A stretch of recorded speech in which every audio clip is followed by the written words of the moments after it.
Pengerusi gabungan NGO Malaysia Datuk Jamal Mat Yunus mendakwa mempunyai bukti peserta bersih 4.0 dibayar melalui dana bagi menghadiri perhimpunan berkenaan pada 29 dan 30 Ogos ini.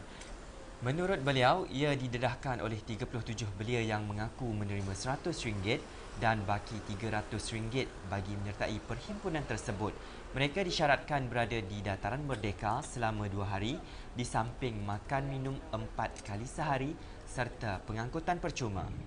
Saya ingin mencabar penganjur bersih supaya memberitahu kepada rakyat Malaysia, memberitahu kepada orang ramai daripada manakah sumber keuangan yang begitu banyak. Kalau dikatakan seramai 100,000 orang yang hadir, jadi jumlahnya melebihi 30 juta ringgit.